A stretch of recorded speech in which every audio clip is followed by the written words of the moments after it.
भित्रै बसेर आवाज उठाउँदाखेरि तुरुन्तै कारबाही हुने यति ठुलो त्यहाँ चाहिँ नि केपी ओली जुन चाहिँ हामीले भन्थ्यौं भन्दा पनि तानाशाही प्रवृत्ति त्यहाँ छ। किनकि अधिवेशनै गर्नु पर्दैन, अधिवेशनमा पो मुद्दा उठ्थ्यो त।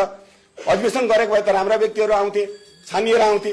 त्यस्ता व्यक्तिहरूको एउटा चाहिँ समूह जमात त्यो यो राष्ट्रिय स्वतन्त्र पार्टीको पनि मेन कोर टिम पहिला भने जस्तोको अन्डरमा बस्न हामीलाई असहज भयो। हामी हाम्रो जनताका मुद्दालाई बाहिर ल्याउनलाई हामी आतुर भयौं र जनताका मुद्दा र राष्ट्रलाई निकास दिनका लागि हामीले व्यक्तिगत रूपमा मैले चाहिँ राष्ट्रिय स्वतन्त्र पार्टी परित्याग गरेर म अहिले तपाईहरु माझमा खडा भएको छु।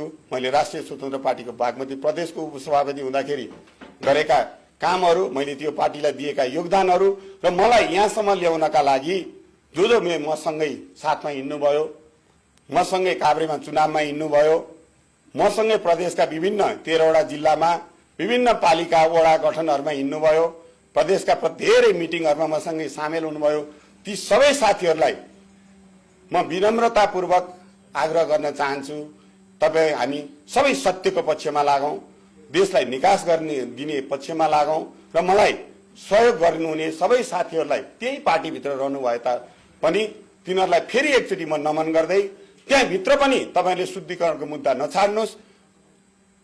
राजनीतिक दल आफै शुद्ध भएन त्यसले देश विकास गर्छ, देशलाई निकास दिन्छ। आफै भित्र हिलो थुपारेको, आफै भित्र फोहोरको ढुङ्गुर थुपारेको शक्ति